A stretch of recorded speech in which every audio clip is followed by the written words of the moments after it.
Hello दोस्तों, एक बार फिर से आप सभी का स्वागत है एजुकेशन बाइट पर। कैसे हैं आप सभी? मुझे उम्मीद है कि आप सब एकदम बढ़िया होंगे और सभी की दिवाली भी बहुत अच्छी रही होगी। चलिए तो शुरू करते हैं। दिवाली तो मना ली, अब पढ़ाई भी शुरू कर लेते हैं। आपका डीएलएड 4th सेमेस्टर में जो हिंदी की क्लास मैंने कराई थी, एक ही लेक्चर हुआ था शायद, और मैंने आपका फर्स्ट टॉपिक उसमें कंप्लीट करा दिया था, संस्कृत वर्णमाला और साथ साथ वर्ण भेद, जिसमें स्वर और व्यंजन के कितने भेद हैं, ये सारी चीज़ें आपको बता दी थी। आज हम इसके आगे का टॉपिक शुरू करेंगे जो है अनुस्वार व अनुनासिक। अनुस्वार व अनुनासिक बहुत इंपॉर्टेंट टॉपिक है क्योंकि यहाँ से आपसे अंतर भी पूछते हैं और अलग अलग इनकी परिभाषा भी पूछ ली जाती है। तो अनुस्वार से शुरू करेंगे। अनुस्वार क्या होते हैं? अनुस्वार का मतलब होता है स्वर के बाद आने वाले। यहाँ पर आपको दो शब्द मिल रहे हैं, एक तो मिल रहा है अनु और दूसरा मिल रहा है स्वर। तो अनु मीन्स क्या है? पीछे पीछे, और स्वर मीन्स स्वर, यानी कि स्वर के पीछे आते हैं, स्वर के बाद में आते हैं। और इनके उच्चारण के वक्त जो वायु या ध्वनि है वो कहाँ से निकलती है? नासिका से निकलती है। जैसे कि आप देख पा रहे होंगे, अंग, रंग, जंग, तरंग, उमंग। आप इनको बोल करके देखिए, जब आप बोलोगे तो केवल नाक से ही ध्वनि निकलती हुई फील होती है। और यहाँ पर ये जो बिंदु है, यही क्या है? अनुस्वार होता है। इसके बाद आते हैं अनुनासिक पर। अनुनासिक क्या होते हैं? अनुनासिक ऐसे वर्ण होते हैं जिनके उच्चारण करते समय जो वायु या ध्वनि होगी वो मुख और नासिका दोनों से ही बाहर निकलती है। ठीक है, इसमें आपकी जो है वो चंद्र बिंदु भी आती है और साथ साथ का वर्ग, चा वर्ग, ता वर्ग, टा वर्ग, इन सभी वर्गों के पंचम अक्षर जो है, पांचवा अक्षर जो है वो भी क्या होता है? अनुनासिक में ही आता है। तो यहाँ पर मैंने लिखा भी है, प्रत्येक वर्ग का पंचम अक्षर भी क्या होता है? अनुनासिक होता है। और जब इनका उच्चारण करोगे, जैसे आप पढ़ करके देखिए, गांव, माँ, चांद, आँख, इसमें मुख व नासिका दोनों से ही वायु निकलती हुई प्रतीत हो रही है। ठीक है, तो नासिक क्या है? जिनमें उच्चारण करते समय दोनों जगह से, यानी कि नाक और मुख दोनों से ही वायु निकलेगी, वो अनुनासिक हो जाएंगे। और अनुस्वार जिसमें केवल नाक से ही निकलती है वो होते हैं अनुस्वार। ठीक है, चलो उसमें आपका बिंदु आएगा, इसमें चंद्र बिंदु और पंचम अक्षर आ जाएंगे। आगे आते हैं हलंत पर। हलंत क्या होता है? तो हलंत से तात्पर्य है जिसके अंत में क्या आ जाए? हल हो। हल का मतलब है, हल आपने प्रत्याहार जब पढ़ा था तो उसमें आपने क्या देखे थे? व्यंजन देखे थे। और वो व्यंजन थे क्या? सारे के सारे, या व्यंजन, या उसमें ऐसे वर्ण आते थे जो क्या होते थे? स्वर रहित होते थे, जिसमें स्वर नहीं होता था, स्वर अनुपस्थित होता था। तो हलंत जैसे ही किसी वर्ण में लग जाता है वैसे ही वो वर्ण क्या हो जाता है? स्वर रहित हो जाता है। जैसे मैं यहाँ बात करूँ का की, ठीक है, ये का का जब आप वर्ण विच्छेद करेंगे तो वर्ण विच्छेद करते समय इसको देखिएगा, का प्लस आ, ये जो हलंत लगा हुआ का है, जैसे ही इस का में हलंत लग गई वैसे ही ये क्या हो? का क्या कैसा हो गया? स्वर रहित हो गया। ऐसे ही पा लिख देते हैं हलंत लगा के, तो ये पा क्या है? स्वर रहित है, यानी कि हलंत लगते ही जो वर्ण है वो कैसा हो जाता है? स्वर रहित हो जाता है। आगे आते हैं, हलंत को व्यक्त करने के लिए हम इस चिन्ह का प्रयोग करते हैं। और आपने हिंदी में भी कुछ ऐसे शब्द देखे होंगे जिसमें हलंत पीछे लगा हुआ होता है। संस्कृत में तो लगता ही लगता है, हिंदी में भी कहीं कहीं आपको यूज करने को मिलता है, जैसे सन हो गया, महान, अहम तो संस्कृत का शब्द है, परिषद इत्यादि शब्दों में आप देख पा रहे हैं लास्ट में क्या लगा हुआ है? हलंत लगा हुआ है। ठीक है, चलो आगे बढ़ते हैं। अगला क्या है? अगला है आपका विसर्ग। विसर्ग आपसे पूछा भी गया था कि विसर्ग किसे कहते हैं, उदाहरण से ही समझाइए। जब उदाहरण की बात हो तो केवल जो आपने उदाहरण पहले से जानते हैं उनको ही बस लिख देना, थोड़ा सा एक्सप्लेन कर देना। ठीक है, विसर्ग को हम इस चिन्ह के माध्यम से प्रयोग करते हैं जिसमें दो बिंदु इस तरीके से लगा देते हैं। और जब विसर्ग का हम उच्चारण करते हैं तो उसके उच्चारण के समय अह की ध्वनि निकलती है। जैसे प्रातः, अतः, रामः, बालकः, आह की ध्वनि निकल रही है कि नहीं निकल रही है पीछे से? अच्छा, कुछ ऐसे शब्द भी है जिसमें विसर्ग बीच में भी आती है, जैसे दुख। दुख को जब आप लिखेंगे तो यहाँ विसर्ग कहाँ आती है? बीच में आती है। तो ये तो विसर्ग की बात हो गई। इंपॉर्टेंट है ये चारों चीज़ें, अनुस्वार, अनुनासिक, हलंत और विसर्ग, क्योंकि अनिवार्य संस्कृत पढ़ रहे हो तो इनसे क्वेश्चंस आपसे पूछ लिए जाते हैं। इसके बाद आपका टॉपिक है कौशल। तो जैसे हिंदी में आपके 4 कौशल हुआ करते थे, वैसे अनिवार्य संस्कृत में भी 4 प्रमुख कौशल हैं, सुबोपली ही हैं। सबसे पहला है आपका श्रवण कौशल। श्रवण मीन्स सुनना, वाचन यानी कि बोलना, पठन यानी कि पढ़ना, लेखन यानी कि लिखना। तो सीक्वेंस इनका यही चलता है, सुबोपली यानी कि सुनना, बोलना, पढ़ना और लिखना। तो पहले हम श्रवण कौशल से ही शुरू करते हैं। श्रवण में होता क्या है, बच्चा जो है सबसे पहले चीज़ों को सुनता है, उसके आसपास के लोग जो भी कह रहे होंगे उनको वो सुनेगा, उसके बाद वो बोलेगा उसी चीज़ को, फिर आता है पढ़ने पर, फिर आता है लिखने पर। ठीक है, तो श्रवण कौशल क्या है, श्रवण जो शब्द है वो श्रु धातु से बना हुआ है और इस श्रु धातु का शाब्दिक अर्थ होता है सुनना, यानी कि किसी की भी बात को सुनना व सुनकर उसके अर्थ व भाव को समझने की जो क्रिया होती है वही कहलाती है श्रवण। जैसे कि मैं आपसे कुछ कह रही हूँ और आप मेरी बात को सुन रहे हैं, उसको समझ रहे हैं कि मैम क्या कह रही हैं, तो वही क्रिया क्या है, श्रवण है। ठीक है, श्रवण कौशल के शिक्षण की विधियाँ कौन कौन सी, यानी कि कौन कौन सी विधियों का प्रयोग करके हम श्रवण कौशल कर सकते हैं या बच्चे को उसके लिए प्रेरित कर सकते हैं, बच्चों को वहाँ से जानकारी दे सकते हैं। तो श्रवण कौशल में आपकी विधियों में आ जाएगा सबसे पहले भाषण, जैसे लेक्चर दिया जाता है, बच्चा वहाँ से सुनता है, समझता है। कहानी कथन भी आ जाएगा, कहानी को कहना, जिसे बच्चा सुनेगा और वहाँ से कुछ चीज़ों को अपने अंदर लेगा। ठीक है, ऐसी प्रश्नोत्तर विधि हो गई, आप प्रश्न बोलेंगे तो बच्चा उसको सुनेगा, समझेगा और फिर आंसर देगा। तो प्रश्नोत्तर विधि भी आपकी किस में आ जाएगी, श्रवण कौशल में। वाद विवाद भी आ जाएगी किसमें, श्रवण में। और सस्वर वाचन, ये भी किस कौशल में आ जाएंगे, श्रवण कौशल में, जहाँ पर बच्चा बात को सुनता है और समझता है। ठीक है, आगे आते हैं वाचन। वाचन का मतलब क्या होता है, बोलना। तो वाचन का क्या है, वाचन होता क्या है कि जो भी लिखी हुई सामग्री है, आपने कुछ भी विषय वस्तु बच्चे को दे दी, तो जो लिखी हुई बात है उसको देख करके बोलना ही कहलाता है वाचन। वाचन जो है वो दो प्रकार के होते हैं, पहला है सस्वर वाचन और दूसरा है मौन वाचन। ये आपने फर्स्ट सेमेस्टर में भी कहीं ना कहीं पढ़े होंगे, दोनों ही बहुत ज़्यादा इंपॉर्टेंट है और इन दोनों से ही क्वेश्चन आपका पूछा जाता है और पूछा भी गया है। ये एक ऐसा वाचन वाला टॉपिक है ना कि चाहे फर्स्ट सेमेस्टर हो, चाहे सेकेंड, चाहे थर्ड या फोर्थ, चारों सेमेस्टर में ये इंपॉर्टेंट टॉपिक रहा है आपका। तो सस्वर वाचन को देखते हैं। सस्वर वाचन क्या है, नाम से ही स्पष्ट होता है कि सस्वर यानी कि स्वर के सहित वाचन, यानी कि बोल बोल करके, जब आप बोल रहे हैं मन में नहीं बोलना है, कहाँ बोलना है, उच्चारण करते हुए, बोलते हुए, स्वर के साथ में, यानी कि सस्वर वाचन का अर्थ रहेगा स्वर के साथ वाचन। छात्रों द्वारा उचित लय के अनुसार शुद्ध स्वर में किया जाने वाला वाचन ही सस्वर वाचन कहलाता है। और इस वाचन के द्वारा हम बच्चों को वंदना, श्लोक या कविताएं, इन सबको कंठस्थ कराते हैं। ठीक है, संस्कृत में श्लोक वगैरह बहुत आते हैं, सुभाषित तानी श्लोक आपके आ जाएंगे। ठीक है, तो वंदना आ गई संस्कृत की, तो उन सबको हम कंठस्थ कैसे करा सकते हैं, वाचन करा करके। ठीक है, सस्वर वाचन के भी दो भेद होते हैं। कौन कौन से दो भेद हैं, पहला है आदर्श वाचन और दूसरा है अनुकरण वाचन। आदर्श वाचन हमेशा शिक्षक के द्वारा किया जाता है और अनुकरण का मतलब ही क्या होता है, नकल करना, यानी कि जो शिक्षक ने वाचन कर दिया उसकी नकल करेंगे कौन, बच्चे। तो अनुकरण वाचन किसके द्वारा किया जाएगा, बच्चों के द्वारा किया जाएगा। आदर्श वाचन क्या है, शिक्षक के द्वारा किया जाने वाला ही कैसे वाचन क्या होता है, आदर्श वाचन होता है। बस एक चीज़ ध्यान रखनी है कि जब शिक्षक है, जब वाचन करेगा तो उस समय वाचन करते समय उसको उचित लय, ठीक है, स्वर, इन सब का ध्यान रखना होगा कि कविता है तो कविता को किस तरीके से पढ़ना है, गा गा के पढ़ी जाती है ना कविता, या श्लोक है तो उसको किस तरीके से पढ़ना है। तो इसका वो शुद्ध स्पष्ट वाचन जब करेगा तभी वो क्या होगा, आदर्श वाचन कहलाएगा। मान लो वो वाचन इस तरीके से कर रहा है कि उसके जो शब्द हैं बच्चों को समझ में नहीं आ रहे हैं, तो वहाँ पर फिर वो आदर्श वाचन नहीं रहेगा। ठीक है, अनुकरण वाचन क्या होता है कि छात्रों के द्वारा किया जाने वाला वाचन जो शिक्षक के आदर्श वाचन के पश्चात होता है वो कहलाता है अनुकरण वाचन, यानी कि शिक्षक ने जो बोला बच्चे सेम टू सेम उसकी नकल ही करते हैं, वही होता है क्या, अनुकरण वाचन। इसीलिए बोलते हैं कि शिक्षक को भी कैसा बोलना चाहिए, शुद्ध बोलना चाहिए और स्पष्ट बोलना चाहिए। अनुकरण वाचन के भी दो भेद होते हैं। कौन कौन से, पहला है व्यक्तिगत और दूसरा है सामूहिक।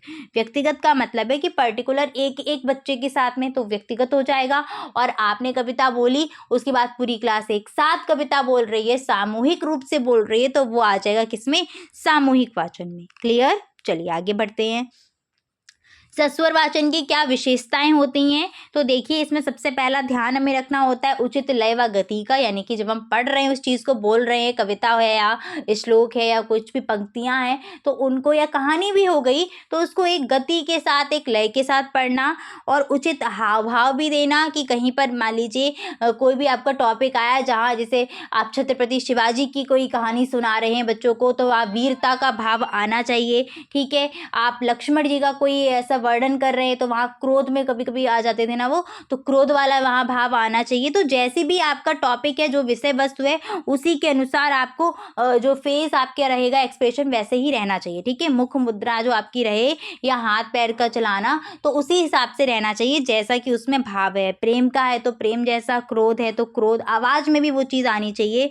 वीरता, करुणा, जैसे विषय वस्तु है वैसे ही हाव भाव होने चाहिए। उचित बल विराम होना चाहिए, यानी कि कहाँ पर आपको रुकना है, एकदम से बोलते जा रहे वो चीज़ भी नहीं होनी चाहिए। तो उचित बल विराम भी, और बहुत रुक रुक के भी नहीं बोल रहा है, जैसा टॉपिक है उस हिसाब से आपको उस टॉपिक को बीच बीच में रुक के समझाते हुए इस तरीके से वहाँ बताना है। ठीक है, अंग संचालन, यानी कि हाथ वगैरह भी चलाते रहे, जिससे बच्चे क्या है, बोर नहीं होते हैं, और साथ साथ उच्चारण की शुद्धता। तो ये सब जो है सस्वर वाचन की विशेषताएं रहेंगी। सस्वर वाचन का उद्देश्य क्या है, तो इसका उद्देश्य रहता है कि बच्चों की झिझक व संकोच को जो है हम दूर कर सकें। जब सस्वर वाचन कराते हैं तो बच्चा भी बोलता है ना उसमें, और जब बच्चा बोलेगा तो सीधी सी बात है, उसके जो हेजिटेशन होगी वो क्या होगी, धीरे धीरे समाप्त होने लगेगी। शब्द भंडार में वृद्धि होगी, अपने विचारों को प्रभावशाली ढंग से वो व्यक्त करना सीखने लगेगा, और चिंतन व तर्क शक्ति का विकास करने लगेगा। ये 4-5 ऐसे पॉइंट है ना कि अब मान लो मौन वाचन में भी आ जाए तब भी आप वहाँ पर लिख सकते हैं, इनमें से 2-3 पॉइंट्स निकाल करके। ठीक है, मौन वाचन क्या होता है, तो मौन वाचन का मतलब है कि लिखी हुई बात को या लिखी हुई सामग्री को मन ही मन में बोलना। ठीक है, मन में भी पढ़ते हैं ना, तो आवाज़ क्या है, आवाज़ नहीं आती बाहर, तो मन में ही बोलना, बिना स्वर के साथ बोलना ही कहलाता है मौन वाचन।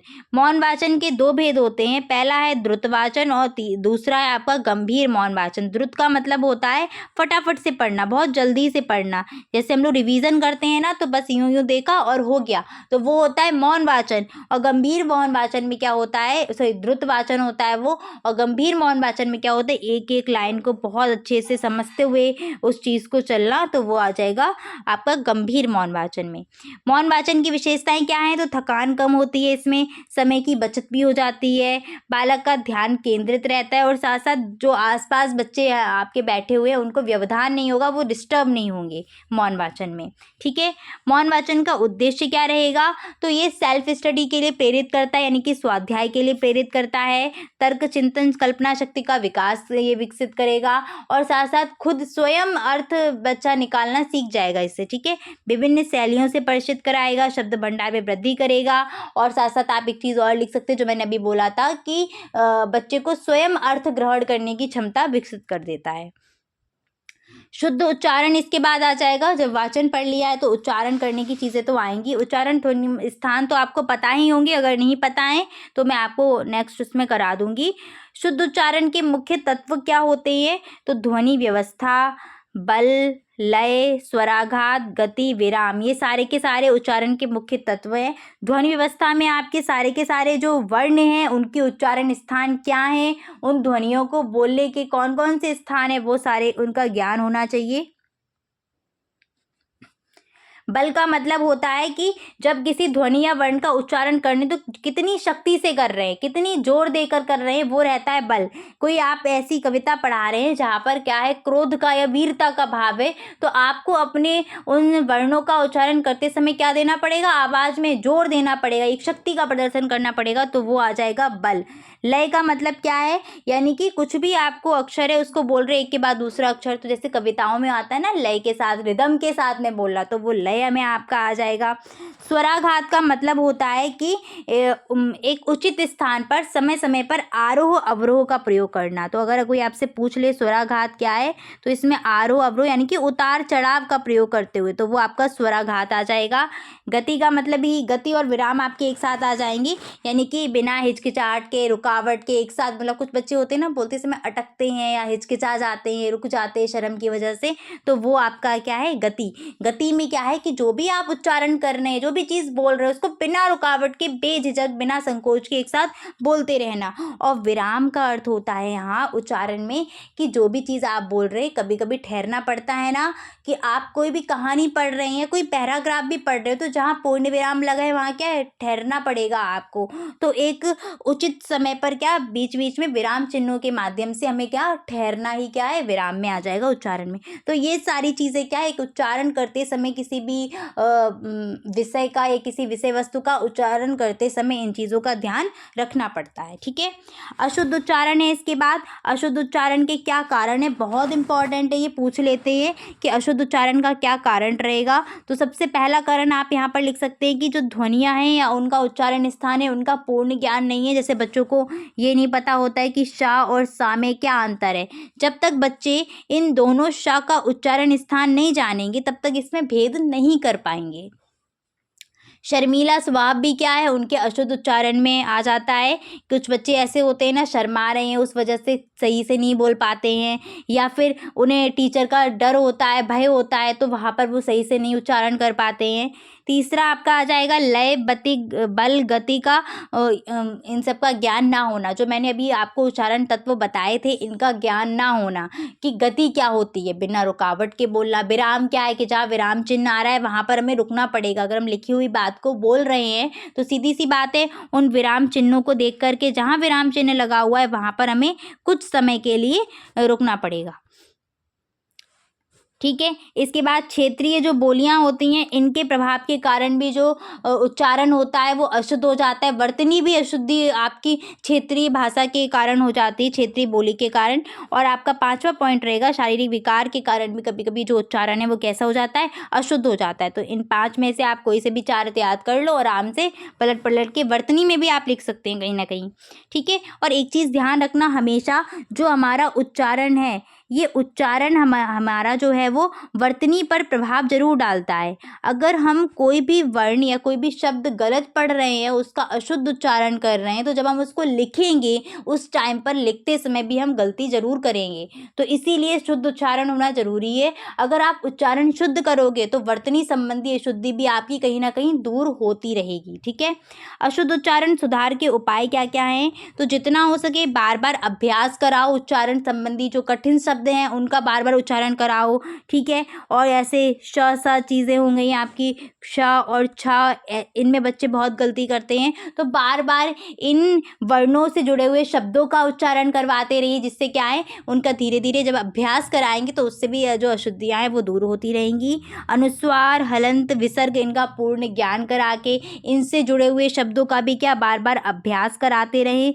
तो अशुद्धियाँ जो हैं वो दूर होती रहेंगी। इसके बाद छात्रों को अनुकरण वाचन पर विशेष ध्यान देना कि जब हमने वाचन कराया आदर्श वाचन, उसके बाद जब बच्चे उसका दोबारा से प्रयोग कर रहे हैं, अनुकरण वाचन कर रहे हैं, तो वो शुद्ध बोल रहे हैं या नहीं बोल रहे हैं, उस पर भी विशेष ध्यान देना। शिक्षक का जो वाचन है वो भी स्पष्ट और शुद्ध होना चाहिए। कभी कभी ऐसा होता है ना, शिक्षक बहुत जल्दी में बोल रहा है तो जो शब्द उसके निकल रहे हैं वो स्पष्ट नहीं आ रहे, बच्चे जब उनको समझ ही नहीं पा रहे कि शिक्षक ने बोला क्या है, तो फिर वो वाचन में भी क्या है, अपने वाचन में भी अशुद्धियों का प्रयोग करते हैं।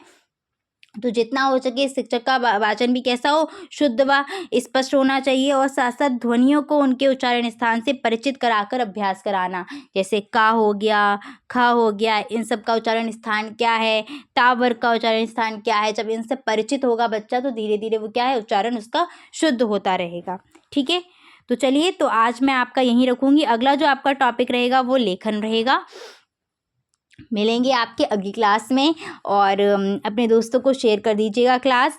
और क्लास अब कंटिन्यू रहेगी, परेशान नहीं होना। थोड़ा सा दिवाली वगैरह भी और तबीयत वगैरह भी ये चीज़ें लगी रहती हैं, इसलिए थोड़ा सा डिस्टर्ब हो गई थी। Thanks for watching and please like, share and subscribe my channel. Bye, take care.